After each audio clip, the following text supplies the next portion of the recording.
have a very famous saying that treasures are the unsung heroes. If we are in Treasury, the things we're worrying about are, it's a little bit about us understanding what is the role and the place for the AI and the technology. How is it a tool that we can use to do things smarter, better, quicker? If you want to be a senior treasurer, one of the main requirements, you have to be ACT qualified. We do offer exemptions if you already have certain other qualifications. That means you might be able to fast track your entry point into the qualifications. And so I see this Women in Treasury that is growing and developing. And I know you've had Nora on and you've had Halul on. I see that as really part of that wider value that all of our members talk about getting over time, because it is a network, it's a community. First, thank you for joining me today. I'm really blessed and honored to have you. But what really interested me most is your impressive career for 30 years. Okay.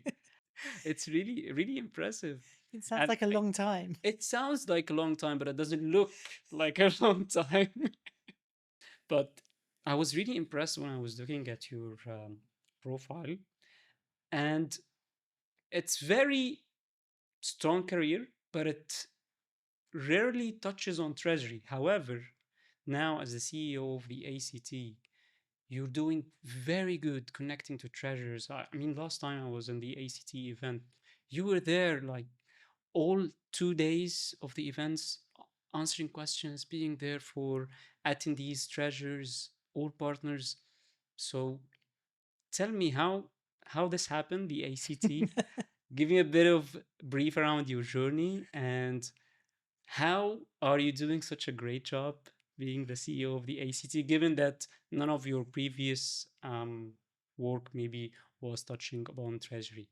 Well, it may not be obvious, the connection to Treasury, but I'll do this by going back to the beginning and just trying to briefly talk about maybe the different phases of my career in a way. So I am not a treasurer, which might seem a strange thing, not least for people listening in or watching this. But hopefully, when I explain what I have done over the past few decades, it will make sense. So my work is in communications and policy. That is my profession, if you like. But I was lucky in that right from an early stage, I was doing that kind of work within financial services organizations. So I was working for FTSE 100 listed companies, retail banks, insurers, asset managers. And I was often working on things like the financial results, or mergers and acquisitions, or capital raising.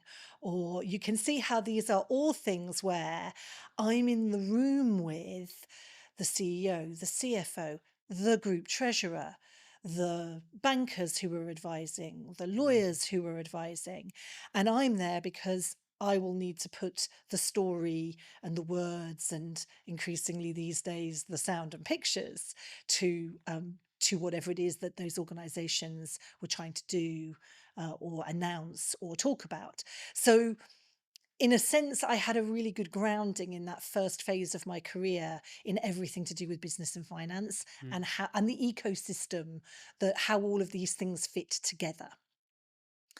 And then what happened, I guess, probably about 12 or 15 years ago, is I got a role as the director of communications for a trade association. So this is in the UK, something called the Investment Association, and they are the trade organisation, or the representative body, if you like, for asset managers. And this was a revelation. I loved everything about it.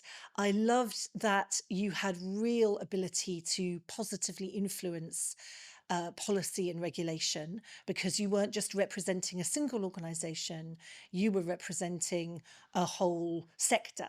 Mm. And so that would mean really important people in government and in regulators wanted to come and talk to us and find out what did those asset managers think. So that was really interesting. But probably more importantly for me personally was the fact that there was a whole kind of complex stakeholder management thing. So you have members and you have your colleagues and you have this kind of governance of elected people who sit on a committee and run the organization as the board, but they're representative, and all of that kind of thing. And so I just discovered the wonder of membership organizations, Mm. and this background in business and communication and policy turns out to be a really good set of skills for that. So moving fast forwarding, I then joined a professional body actually for actuaries. So if you have people who are working in insurance or pensions or even asset management, they may well work with actuaries. So I ran all of the policy and marketing and communications for the Institute and Faculty of Actuaries. So that meant that I was suddenly learning about having a royal charter and being a professional body and qualifications and continuous professional development, things we're probably going to talk about in a few Mm. minutes' time. All of these things. So that, I think, in a sense, was the springboard. I mean, I will be honest. I was approached about this role at the Association of Corporate Treasurers. And it sounded really interesting. And it sounded like a place where all of these things that I've done up until now would come together and kind of fit together like a jigsaw puzzle.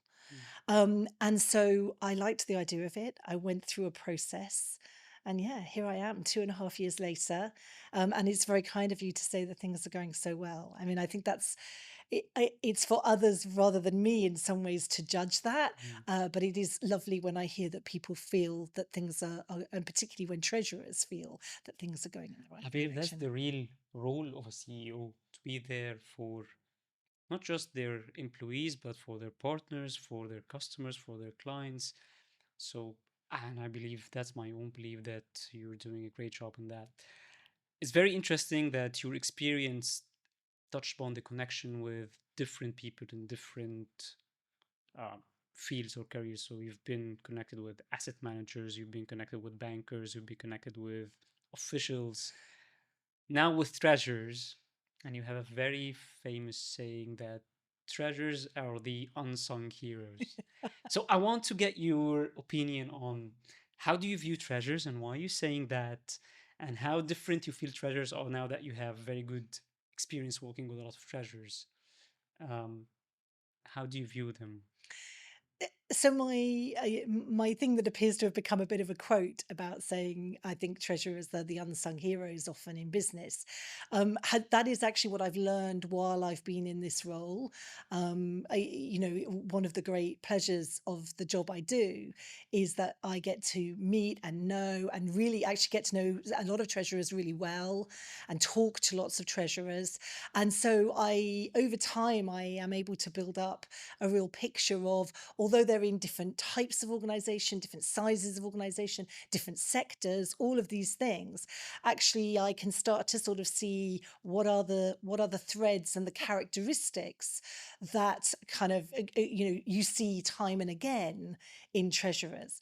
So what I see is they're often very pragmatic, down to earth, um, quietly go about their business. I mean, some of that is because they're often dealing with things on behalf of their organizations that are not things, for good commercial reasons that you would want to, shout from the rooftops. And so I understand this kind of quiet pragmatism. Mm. But even within their own organizations, sometimes I think they're quietly making sure that everything is working, but they're not always seen. I'm going to give you an example of kind of how this really came to life for me. So over the past few years, we've been living through some quite interesting periods of uncertainty, shall we say, whether that's the pandemic or things like obviously the tariffs challenges that some organizations faced last year. And actually, last year was a really good case in point. So, quite a few treasurers just quietly would say to me, I'd be at events or just chatting with them over a cup of tea, and they would say to me, "Oh yeah, we're getting called up to the boardroom a bit more often," and they would almost say it as a throwaway remark. But if you kind of delved into that, what was happening was the board really needed to understand what were these strategies and these risk management measures Mm. that treasurers had often put in place, or options, optionality, if you like, that treasurers had put in place, that meant that actually their organization was weathering these ups and downs and had anticipated the kinds of risks and the kinds of scenarios that many organizations were dealing with last year. And it made me think, first of all, that the boards obviously value what they do Mm. in these organizations, but often only when it's a crisis. So the same thing had happened when the pandemic happened, and so on. And you're nodding, so you recognize this phenomenon. It's a bit frustrating, honestly. Well, so one of my ambitions is that I would like boards, and if there's any, board directors listening, I hope they're taking note. I would like boards to think about engaging with treasurers when they're not in a crisis, and helping and working with treasurers on what are those strategic goals of the board, and how can the treasurer be part of that. It's a really interesting role as a treasurer because you're often quite tactical and, as I say, pragmatic. There's a lot of day-to-day stuff, the cash management, the liquidity, that kind of thing. But it's also a really strategic role because you might at the same time be thinking about, oh, I know that there are these 3 and 5 and 10-year capital plans, for example, that the organization wants to fulfill. So I'm also having to think about, how am I planning for that, and what are the options, and have I thought about the pros and cons of the different risks, and are some of those risks also opportunities, Mm. and so on. So I think a treasurer is a really interesting person because they can be very tactical and very short term, and at the same time they can be really strategic and really long term. So I say they're unsung heroes because, and you smiled as I said this, about the fact that they're getting called to the boardroom when it's a crisis, but it would be nice if they, their contribution was recognized in between times. Mm. And I think that's partly because treasurers themselves, I think, should be a little less unsung, find their voice. I was just going to ask you the question when you started by saying treasures are quiet and pragmatic. And then the question came to my mind, are we quiet and pragmatic because this is how we are and because of this nature we became treasurers? Or are we quiet and pragmatic because we are treasurers and that's how we became quiet and pragmatic? Well, it's Is it circular, isn't it? So is it the egg first or the chicken? precisely. I mean, there'll be a bit of both. There's a correlation. Hmm. And you are right. Often the kinds of people who are attracted to Treasury as a way to build a career, they are often the quiet people who just want to calmly get on with things in the background, Hmm. and that is one of their strengths. But I also hear quite a lot of frustration sometimes from treasurers that they would like Treasury to be more of a, I'm going to call it a destination profession. Hmm. So, most treasurers say they kind of fell into it, or they discovered it, that maybe they started in finance or sometimes even in other disciplines. And then along the way in their career, they found that there was this thing called treasury, and how interesting and endlessly varied and important they felt it was. Hmm. But I think there is an opportunity, as we move into the mid 21st century, to actually think about how Treasury could become a profession that young people, when they're starting out on their careers, might say, actually, I aspire to be a treasurer. Hmm. Partly for the reasons that actually it is a really key influencing and decision making role in so many different kinds of organization. And so that strikes me as a really attractive type of career for people who want to be able to do that. Do you feel that there is a bit of, not for all treasures, but for some treasures, there is a lot of lack of confidence that would take them a step back from being out there and they would just, because they are quiet and pragmatic, and now we're not generalizing, but being quiet and pragmatic, this maybe impact how they are perceived or how they, yeah, impacting their confidence in a way. So I don't think you can generalize, and Mm, I've certainly in my role at the ACT, I meet every kind of personality type working in Treasury. mm, So I think stereotypes can be dangerous mm, in a sense. I certainly think treasurers, often for good reason, in terms of wanting to keep their organization's cards close to their chest and that kind of thing, are not necessarily going to want to, uh, you know, have a megaphone and be mm, talking about all the detail of what they're doing. But I do also find that most treasurers I meet are enormously proud of Treasury as a profession. And so I think they are often very willing to talk to anyone who will listen, even the quiet ones, about what is Treasury, why it's an interesting career, why people should think about it.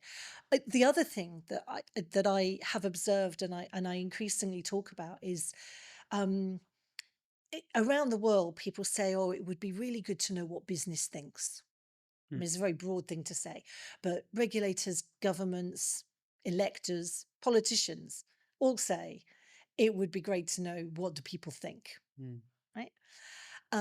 What do business think, I should say. Um, and actually, I think treasurers could tell them, because often what business thinks, they really mean, what's the plan? Are you worrying more about needing to raise debt or how to invest capital? Are you worrying more about the short term or the medium term or the long term? What kinds of things are you hedging? mm, Because that will tell us what business thinks is going to be the next problem. Those kinds of things, right? mm, So when they say, we'd love to know what business thinks, I sort of think, well, why don't you start by talking to the treasurers? mm, Because in a strange way, they would probably be able to, they're a good proxy mm, for what does business think. Now, there's commercial confidentiality to consider, and some organizations are more willing than others to say, let's talk about what we think. But again, I think treasurers can often talk about this in the general rather than the specific, in terms of saying, if we are in treasury, the things we're worrying about are these kinds of things, you know, liquidity, cash flow, capital raising, mm, restructuring my debt, all of those sorts of things. You're the experts, not me. But actually, in talking about that, they would be reflecting the kinds of things that business as a generic whole is spending its time thinking about. mm, So the answer to what does business think is actually much easier than people think. mm. The reason I was asking this question, and I'm not trying to generalize, and it's not a stereotype in a sense, because I have seen treasurers who very confident to the extent that they became themselves CFOs. Indeed. And I did interview Bruno Macera, Yes. yeah, and the episode, I will put a link to the episode. So yeah, there are treasurers out there who are trying to get out of their comfort zone. Me doing this, I'm a treasurer. I'm not an influencer. I've never thought I would done this in my You life. can be both. But I'm doing this. I'm doing this to get outside of my comfort zone, adding a bit of flavor to the confidence for speaking. So the reason I was asking this is exactly because what you were mentioning is a lot of the things that you can learn from the business, you can learn it from a treasurer. So I'm sure that there is some factor there that is internal within you as a treasurer that you need to step out there. You need to step out there and show that I know about this, and this and that. I can help you understand. I can help you learn about this, and that. The treasurer is not someone who does bank reconciliation, right? So, because this is understanding in some companies that I have worked for, they are a treasury guy is the one who does the banking reconciliation. I mean, that's all they know about the treasurer. But no, a proper treasurer knows more about the business than a lot of finance guys, and a lot of even more salespeople who are on the ground and know the business. Presumably, they know the business. So, speaking about that, I know that the ACT does a lot in that terms, from terms of qualifications to mentorship, to try and tackle this point of confidence and getting the treasurers out there and giving them the confidence and the technicalities and the knowledge that they need to take the next step and get out of the comfort zone. So tell me a little bit about that. What are we doing at the ACT? Well, you've put it better than I could have done myself in terms of that thing about how treasurers build that confidence is often about uh, developing qualifications, kind of really thinking about, I call it investing in your career.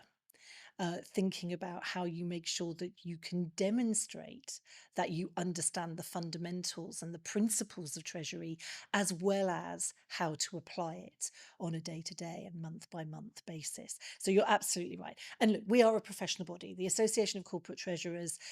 We believe were the first Treasury association in the world. We were founded in 1979.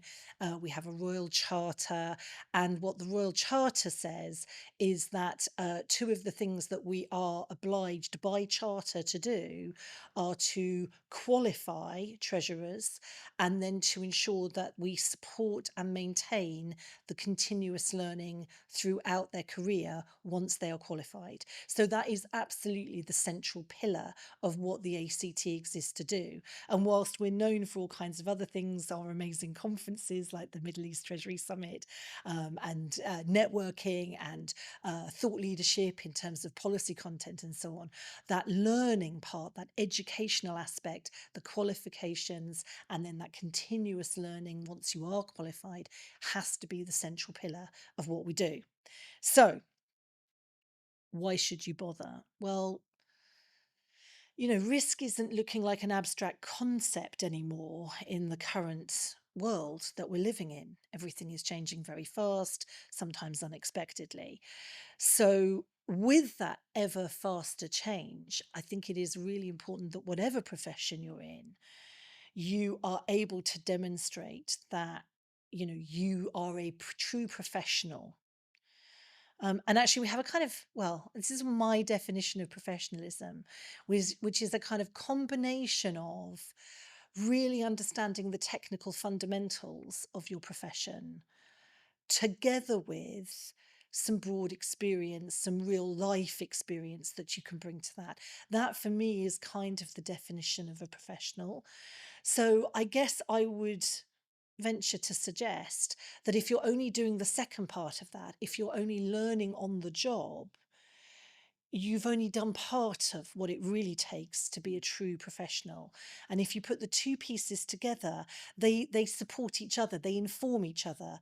So the qualifications, the learning you will do will help you with the day-to-day job, Mm. and the experience that you have in the job will help you with understanding the principles and kind of why Treasury works the way it does. So it's kind of an equation, if you like. You need to have both parts. So what do we do? Well, I have been listening to a few of the episodes because I find it very interesting, actually. And as you say, a lot of great ACT members, and including council members, and so many interesting people have sat in this chair. So I'm feeling quite honoured, actually, that I'm sat in this chair. But I know that your listeners like to delve into a little bit of detail now and again. Mhm. So I did wonder whether I might just do a little kind of walkthrough, uh, an introduction to our qualifications. I'll do this really simply. Yeah, that would be great. We have two pathways. So there's a pathway in Treasury, or there's a pathway in cash management. There are three qualifications in Treasury. So there's a certificate in Treasury fundamentals, a certificate in Treasury, and then our highest level qualification, a diploma in Treasury management. In cash management, there's an award in international cash management and a certificate in international cash management. Now, particularly, I think in the Middle East, this is something that people should know. We do offer exemptions if you already have certain other qualifications. So if you've done accountancy qualifications with the ICAEW, the ACCA, or CIMA, then you may be eligible for some exemptions. That means you might be able to fast track your entry point into the qualifications, and also potentially not have to do all of the modules. But also, I know there are a lot of CTPs in the Middle East, and we also offer exemptions if you already have a CTP. So, in other words, you can enter into the qualification pathway at a more advanced level, and therefore it takes you less time, and fewer modules, if you like. Mm. Now, for the certificate in Treasury, we've also introduced micro credentials. Other organizations, other associations are telling me that they think we are really quite market leading in having done this. We did it because we've observed that younger treasurers, newer treasurers coming into the profession, they learn in a different way. They're a different generation. I mean, I look at you and I think you probably are part of this generation, right? Oh, I'm Yeah. blushing. But That flatters. you learn in a different Thank you. way. You're used to things that are much more kind of short and sharp. Can I just dip into something quickly and then I might move away from it and come back to it at another time? You don't necessarily want to commit to 18-month qualifications. That feels like a very long period of time, a big commitment to make. Your lives are agile and flexible. And so the micro credentialing that we've done, which basically takes our certificate in Treasury and breaks it down into 8 modules. Each module is somewhere between 1 and 3 months long in terms of study time, and you can stop and start at any time between the modules. Mm. So you're not making a big commitment.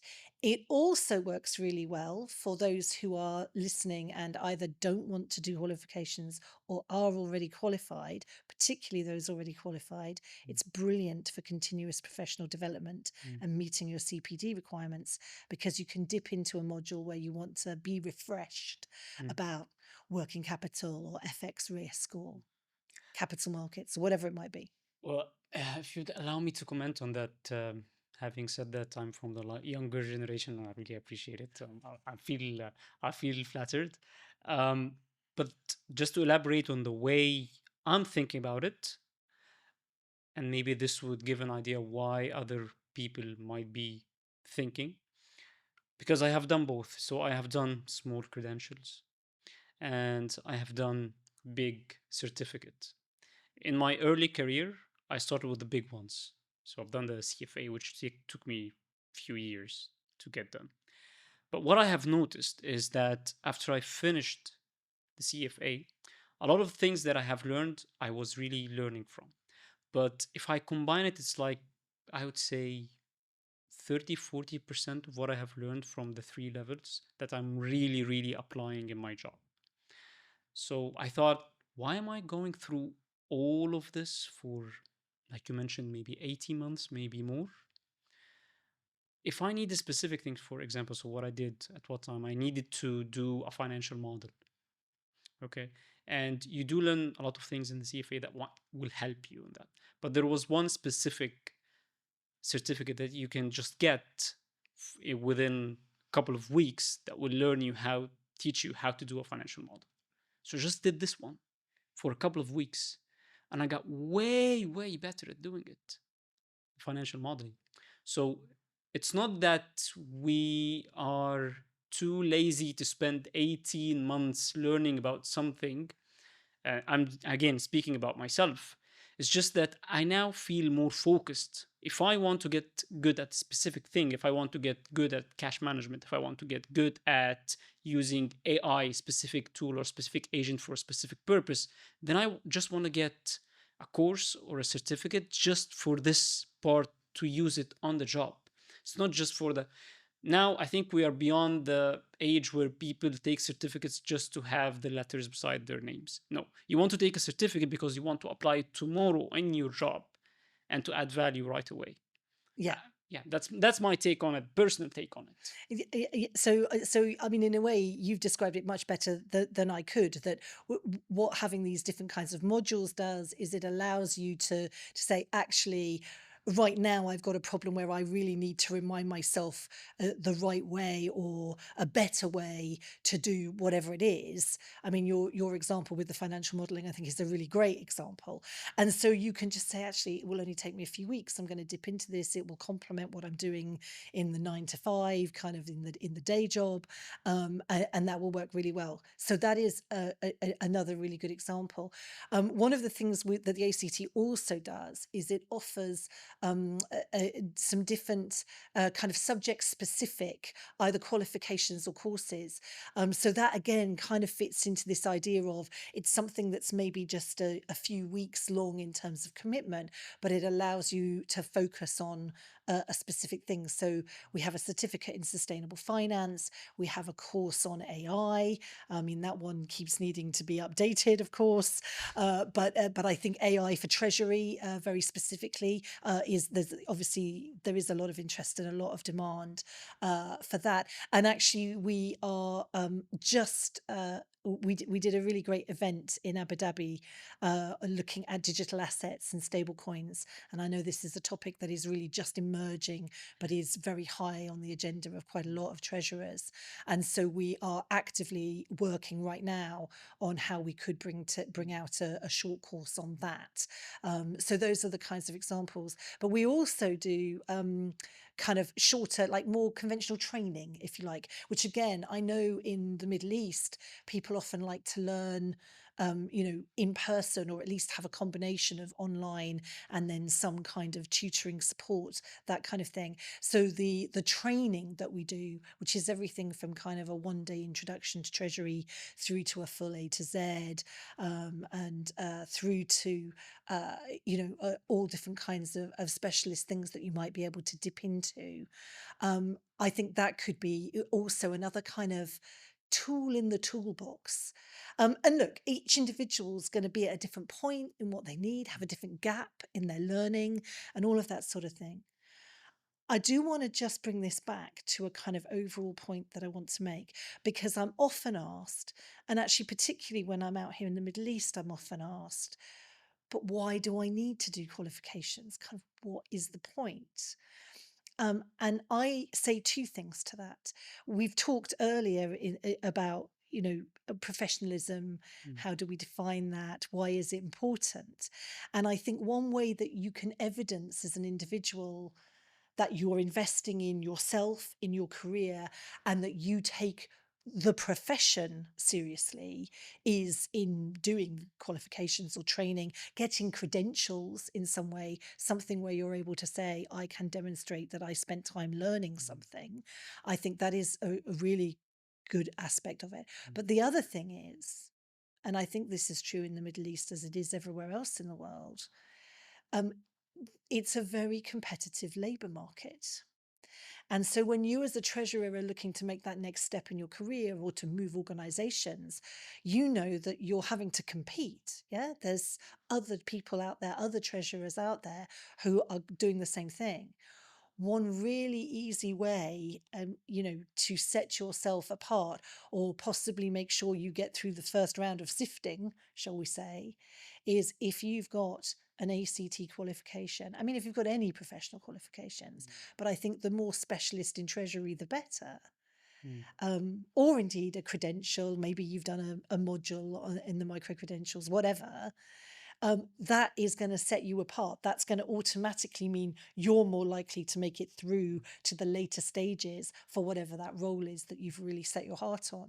So I think there are really good practical reasons why people should do No, I see it, man. qualifications. I see it there. It's everywhere, especially here in the Middle East. I can see it in literally every job post, especially if it's a bit more senior. There is a requirement for at least an ACT. And ACT qualifications is mentioned now, I believe, in each and every senior role in Treasury here in the Middle East. I see it everywhere. So there, if I might summarize, I believe there are two main reasons why you should consider an ACT qualifications. First one, which we discussed, is the actual practical experience that you can from day one apply to your work, and you don't need, like you mentioned, to do a full certificate of 1 year or 2 years or 18 months or whatever. You can just do the micro credential, which is applicable to what you need now to your job. So this is the first one, is acquiring practical information, practical knowledge that you can apply today. Yeah. This is the first one. The second one is it's not becoming an option now. If you want to, yeah, if you want to be a senior treasurer, and this is what you see in all the job posts for, as one of the main requirements, you have to be ACT qualified. And it does not mention which specific qualifications in the ACT, but you need to have, I believe, at least a certificate in treasury, or better if you have a diploma. But it's not an option now. And I believe it shows a certain level of commitment for your line manager or for the interviewer, that this person sat there and had to do the hard work of understanding the knowledge behind, or the technicality behind, what he's doing. So this level of commitment is really appealing to the recruiter when they are screening candidates. So that's why it's not an option anymore. Now, on the mentoring. So the mentoring, yeah, the ACT for a very long time has run a mentoring scheme. I think we call it Mentor Me. I mean, look, it's a really powerful thing because it's kind of by treasurers for treasurers, and really the ACT is we're kind of a site, we're kind of a platform, right? We pair people together. I'm hesitating to compare us to some other kinds of apps that are out there, but that is kind of how the mentoring works. So you come to us, and maybe you're a mentee, right? Maybe you're someone looking for a mentor, and you say, "Look, I'm at this stage, and I feel I'm a bit stuck in my career, or I've got this problem with this really difficult boss, or whatever it might be, or even I'm not even sure if treasury is for me. I just want to find out more about it." Could be any kind of question that somebody has, and they come and they say, "I would really like an ACT treasurer mentor, someone that I can just talk to, on a regular basis for a period of time, and it's in confidence. It's all confidential. Someone who maybe doesn't know you before, and so they are just going to kind of look at you with fresh eyes and hear what you're saying, and be able to give you from their experience some guidance." And then on the flip side, we have really experienced treasurers, actually treasurers at every stage of their career, who will say, "Actually, someone really helped me along the way," or "I'm really passionate about treasury, and I want to share that with other people and be able to help people who so that they can be as passionate about it as I am." And so they will come to us and say, "We're happy to be a mentor." And so then I think it's a couple of points through the year, we then look at who are the people who have said they're looking for a mentor, and what in particular are they looking for. So you can be quite specific about what you're looking for. And then we look at who are the people who have said they would like to mentor, and we simply pair you together. And we connect you up. And then, I mean, it varies hugely. I think each partnership, I mean, it is a bit like those other sites, right? Because it's a unique thing then between those two people. But what usually happens is, you'll both agree kind of what the objective is, or what are the things you're trying to achieve. You'll set a time period. It might be that you're going to talk to each other for 6 or 12 months or something. And then, I mean, the ones that I know work well, they have a regular pattern. So they might talk every month, or they might talk every 3 weeks, or whatever it might be. And that can be in person, it can be online, they might be on WhatsApp. I mean, who knows, right? Could be all three. I mean, part of the point is that you don't really ever it's a very personal, confidential thing inside the mentoring relationship. So it's not for the ACT to know what goes on inside those things. What you want to do is get someone on who's been a mentor, and maybe they could, or a mentee, and maybe they could talk about their experiences with it. But I'm very proud of the fact that we have this platform that enables us to do this fairly easily. We've been running it for many, many years, so we also know that it kind of works.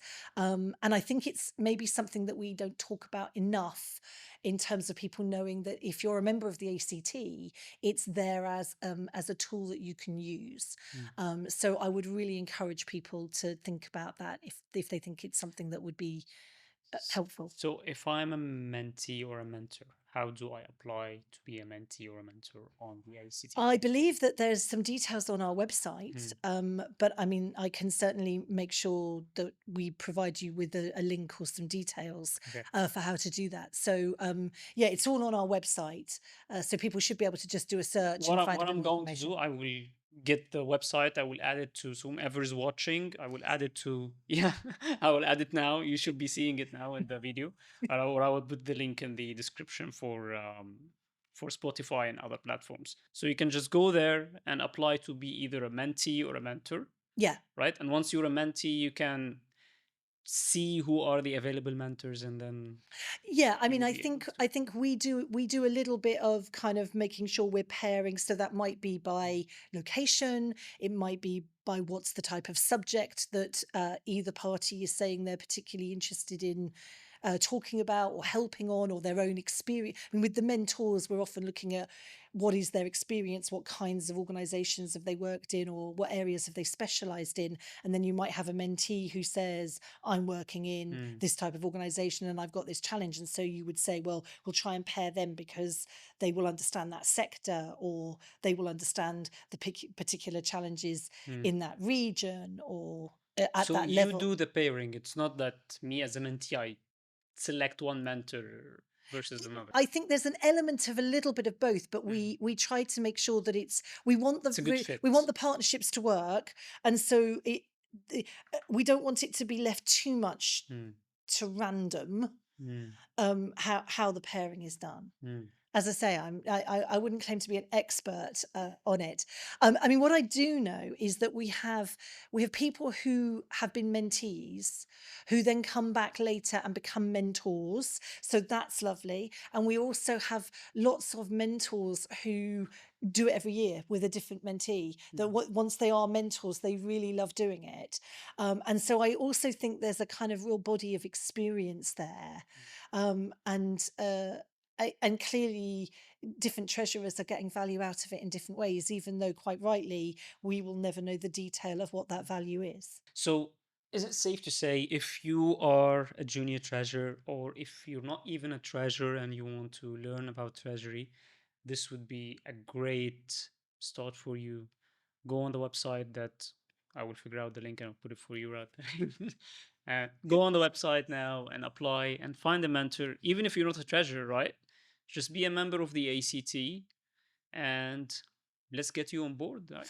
Yeah. Yeah, and actually, I would say, particularly if you're someone who's maybe working, say, working in finance or something, but you're thinking about maybe you'd be interested in treasury, then actually this might be also a really good way for you to, have a mentor in treasury, have a series of conversations, and you might come with your problem, your request might be, I'm trying to figure out whether I want to work in treasury or not. Yeah.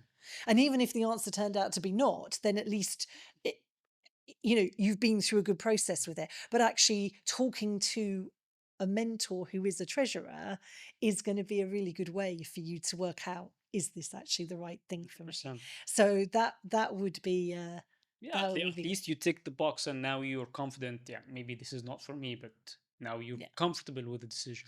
And let me just say something about being a member of the ACT, because historically, as a professional body, membership was linked to doing one of those big qualifications that we've been talking about. But actually, we recognised that that's not always for everyone, and it's not always for everyone at that point in time for them. So they might, you've talked about your own journey and how you've done different kinds of qualifications and learning at different times, and sometimes you've been doing none at all. Right? And so we're really trying to adapt to that. So we do have a category of membership called affiliate membership, and you don't have to take any qualifications with us to be a member. It's I think it's around about 1,000 dirham. To give people a kind of idea in this region of the kind of cost of it. And what that does give you is quite a lot of access to most of the member benefits and member discounts and so on. So that might be a way, again, if someone is thinking about, maybe I could be a mentor, but I haven't done the qualifications, or maybe I could be a mentee, but I'm not a member, or whatever, then I would say, look, this is a really easy way for you to access everything that the ACT can offer, And one of the things you can access is that ability to do the mentoring. The mentors tell me that they think they learn more than the mentees. So I Really think it's also a interesting. learning experience for the mentors. Oh, Yeah. wow. Yeah, because the way they are thinking about things, if there is an age gap, and there's definitely a gap in the way they learn and the way they approach things. So there's definitely something that you can learn from them. I agree 100%. Um, yeah, and full disclosure, I am an ACT affiliate member, so just Well, thank you. yeah. It's always I good have to to be talking to a disclose. member. I have to disclose. I'm an ACT affiliate member, and I do see when I go on the platform, there's a lot of things that you can have access to. Not just the mentor mentee. There's also these small courses that you find online, which you have access to freely, and yeah, it's very very beneficial, and it's very flexible to use, if I can use the right word. You were mentioning in the courses, one of them is the AI and Mhm. how dynamic it is. It's changing a lot. I want to get your personal opinion on AI and how it's impacting the role of humans, and specifically treasury human beings. Humans and treasurers, as though they are not the same thing. Yes, look, I mean, in some ways, there's a lot of talk about AI, right? And people either seem to be, very enthusiastic and zealous about it, or quite wary and risk averse about it. I guess, you talked about how the length of my career at the start of this. Um, actually, this is really just the latest in what over the last 3 or 4 decades has simply been a succession of significant technological changes. Now, AI might be the one that feels like it's a bit of a step change. It's probably the one that feels like it's got the most opportunity and the most risk all at the same time. But really, it is just, in my mind, I just see it as the latest in an ongoing and probably never ending Mm, sequence of technological steps, technological developments that we're all going to have to just keep adapting to. I've seen several in my career already. This is the latest, right? So that's the first thing to say about it, is that I don't know that we should necessarily put it in too much of a separate category.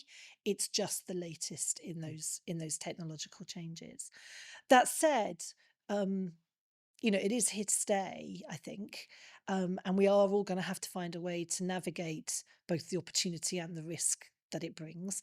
And it does bring a kind of more rapid pace of evolution. So everything is going to keep changing all of the time in a way. And we are all, as humans, going to have to find a way to adapt to that and be comfortable with mm, that. And some people are more or less comfortable with that pace of change. If you're entering the profession today, you're probably never going to have a conversation about, oh, wow, remember when AI arrived? Because it's just going to be normal for you, in the same way as, you know, I know people who are retired now for whom the arrival of the internet was a massive technological change. But it's really hard for most of us to think about the internet as something that was a kind of major change. Anyway, what I do think is that as AI evolves and develops, and I'm not an expert on AI, but I do think that what it's going to do is make us focus more as humans on what are the things that make us human. So, what are the things that humans can do that, in a sense, are not logical, right? mm, Because by definition, AI is quite logical. mm, And so it's going to be those skills, those perspectives. So I think here about things like critical analysis, lateral thinking, that kind of problem solving that is thinking outside the box, um, judgment, make mm, choosing between multiple options and needing to try and weigh that up in a mm, way that will have a degree of logic, but will also have a degree of experience, insight, that kind of thing. Um, I think there's some really interesting conversations to be had around ethics in the age of AI. mm, Just because you can do something, does it mean you should do something? And what should that something be? So I think the ethics around all kinds of things that we do in work and Mm, potentially in society, I think could be quite interesting. And also empathy. Humans have this ability to look at each other, not exchange a word, and have a sense of how that other person is feeling. You can look at a human and you know if they're happy or they're sad or they're worried or they look tired. And they might be a total stranger, but you still can tell that. It may be that one day we will have AI that is that good, but I think we're some way off AI being able to look at us and know how we're feeling. mm, And so I think it's a little bit about us understanding what is the role and the place for the AI and the technology. What are the things it can do quicker, better, smarter than we can? How is it a tool that we can use to make our working lives more efficient, to do things smarter, better, quicker? And I know lots of treasurers who are finding lots of really good applications for AI in that context. But also, let's be thoughtful about what are the things that make us human and are going to be harder for AI to replicate. mm, And maybe we should focus on encouraging people to think about those things, develop those things, be aware of them. So that's what I think about AI versus humans. Um, a, a kind of factual anecdote, if you like. I think there's some evidence that humans are gravitating back to a lot more face-to-face contact. I mean, the COVID pandemic meant everybody went online for everything, and I'm sure we all still do a lot of online meetings. But what we saw in 2025 was record numbers of people attending so many different ACT events that were face-to-face. So both of our conferences, the one here in the Middle East and the one in the UK, we broke records for our delegate numbers, over 1,000 delegates at the Middle East Treasury Summit. And even some of our member events, our smaller events, if you like, we were seeing kind of record numbers of people wanting to come out and be face to face and actually just demand for more events. mm, We're really lucky. We have a really dedicated advisory panel here in the Middle East who kind of help us with engaging with treasurers in the Middle East region. And we have that replicated around the world as well. And so we often see our treasurers also being the ones who are going out, our members, and generating those kind of face-to-face events. So that says to me that humans still value that ability to chat to another human. mm. I believe this is a very strong point because even it will happen. I don't think it will happen in like a decade, maybe even more, to replace human emotional intelligence. So, yeah, you can have intelligence in the sense of logical intelligence, mathematical, statistic, but emotional intelligence, I believe, I'm not going to say a concrete no, it will never be replaced because you never know, right? Me neither. Yeah. But I believe emotional intelligence is very, very important. And that links very closely to what we were mentioning before when getting out of your comfort zone and increasing your confidence. And this by default links to what you're doing in the ACT, which is your presence here in the Middle East and Africa, largely by the MITS, which is the Middle East Treasury Summit. So let's talk a little bit about that Okay. and link to that as well. Everything else that you're doing in terms of connection and emo I don't want to call it emotional connection, but the emotions being there. One of the things that you started doing is the women in treasury roundtables. So this is also increases the connectivity and the networking. So let's talk a little bit about that, the Treasury Summit and the Women in Treasury roundtables that we're having in events. Yeah. So let me talk about the Middle East Treasury Summit. I mean, I think one of the things that I think um, is really important to the ACT about this region is that we've been working out here and had members out here and been involved out here for over 2 decades now, almost as long as I've been working. The point being that we're not newcomers in that sense. We've been here a while, and as I say, we're really fortunate to have some dedicated members in the region who over 20 years have promoted professional treasury and the work that the ACT does. This year, it will be the 18th time, 1/8, that we have run the Middle East Treasury Summit.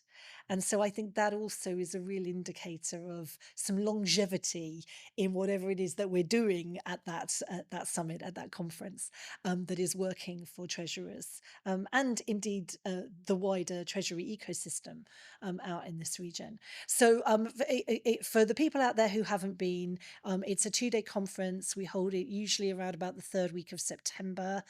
So at the start of the autumn conference season. So hopefully people haven't got too jaded. I know it's a busy conference season here in the autumn. And these days we hold it at the Grand Hyatt. And it's a combination of a few things. So there's a 2-day program with really treasury focused content. We get some big keynote speakers to come and talk about things. There's always a kind of economic update. And then we will also have panel discussions about all kinds of aspects, from the very pragmatic and practical through to humans versus AI that we've been talking about, whatever it might be. We also have kind of practical sessions, more kind of workshop sessions. And then there is the place where really everybody congregates, which is in the massive exhibition hall, where we're really fortunate. We get a lot of support from all kinds of different organizations and partners who can see the value in having this concentration of over 1,000 treasurers all in one place. And so they come, and there's all kinds of everything from product launches to just new relationships being set up. I hear from a lot of the treasurers that they find it a convenient way to do that quarter's relationship meetings because everyone is in one place, so it's quite efficient. And also, just as you say, there's an energy and just a lovely kind of coming together of people, seeing old friends, making new ones, really being part of a community. And that is, I think, what the Middle East Treasury Summit is about. I should mention that we also run on the middle night, there are some Middle East Treasury Awards. So I think that nominations will open, in the spring for those. And there's a few different categories, but treasurers and indeed their supporting banks in the region can put forward nominations. And then we have a lovely kind of dinner and an awards presentation also kind of alongside what's going on at the conference. So that's METS. I'm planning to, I hope it happens, to do one episode with a couple judges on the awards. So we get people to know more and more about the awards, and then they will be more and more eager to nominate or get nominated for the awards. So hopefully we're going to have one episode around the awards, and then maybe we can link it to this one somewhere. That would be great. I mean, it's judged by treasurers. Yes. So I think I know they're highly regarded by the people who get shortlisted and who win, because in a sense it's your peers who have made the decision. And so there's I think there's a value in that, that it's hard to beat. You know me, I always like to get into the details. So for me, I wanted to break it down to people that, okay, these awards are being judged this way. So what makes sense, what doesn't make sense for you. If you want to apply, if you want to be nominated or nominate someone, then you know how the process of judging happens. So you know how you need to do things going forward, maybe.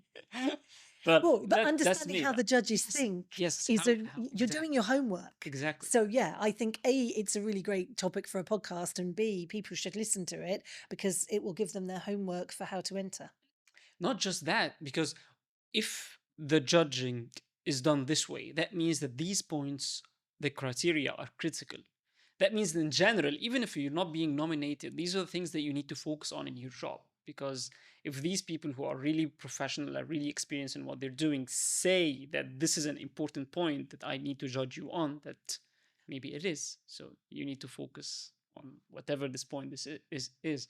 So yeah, I'm really hoping to do this soon, inshallah. Now, the other thing is the women in treasury, which I'm also really, really excited about it because I had an episode with Khulud al-Hamadi. Yes, I heard we it. had a discussion about that. The interesting thing about the episode with Khulud is after the episode took around an hour, maybe under an hour. But then after the episode, we sat for like 2 hours on this table and discussing everything about women. In my mind, oh, I should have kept the camera rolling because we had a really interesting discussion after the episode, and it was around women in treasury. So I would love to get your insight about that and what's the ACT doing around women in treasury. And I know that you had one dedicated round table in the last ACT summit. Yeah. So, yeah, what's the plan for the next summit and for women in treasury in general? Yeah, really good question. Look, I mean, in all honesty, I think we were a bit surprised and overwhelmed by that round table at the end of day two at the summit in September, because we had over 50 women working in Treasury, and what they were all saying is this is just, remarkable, because we never get to be in a room really with other women treasurers and talk about the different perspective that I think women maybe bring to Treasury, and also to talk perhaps about some of the challenges, um, because I mean, even now, and this is not unique to the Middle East, by the way. Even now, women treasurers are about 30% Mm. of the total membership of the ACT. So we would like to see that grow, but also I think there are then some aspects of working as a woman in Treasury that are different from what their male colleagues might be experiencing or observing, if you like. So I'm a big believer that this shouldn't be a divisive issue, and actually, in my experience, and I've talked about the fact that I was a woman working in business and finance for a long time. And even now, it's still the ecosystem I'm in. Certainly, in the early days of my career, I very definitely was often a minority in the room, and it does just kind of mean you're aware of it.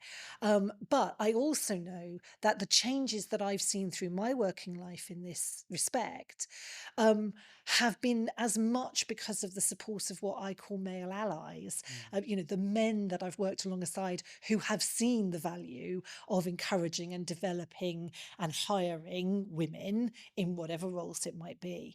And so I don't want this to be a divisive issue. I think that's something that I want to really be clear about. But at the same time, I think it is really powerful and valuable for women in Treasury to have this group, particularly here in the Middle East, to have a women in Treasury group where they can come together and exchange ideas. I mean, one of the values in membership of the ACT is this thing that you become part of a network of your peers, and actually your jobs might change, the organizations you work for might change, your career will have its ups and downs, but that network of peers, professional friends, if you like, that you have, they become friends for decades, and they will always be there.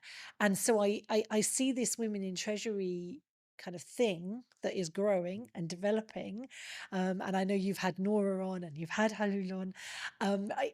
I see that as really part of that wider value that all of our members talk about getting over time, because it is a network, it's a community, and that's probably the most valuable thing that we do in a sense. So I would also say it's not unique to any particular region.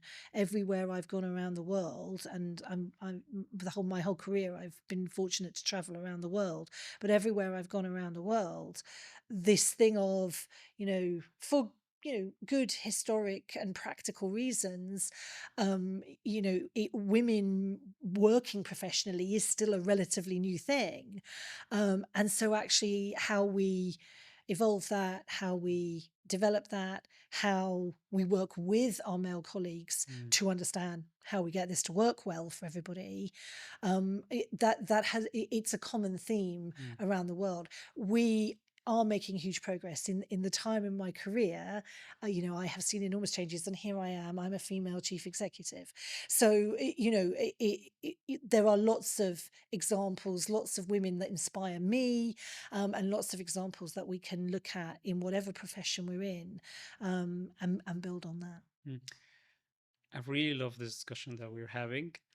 Is there anything that I should have asked you that I didn't ask before we close?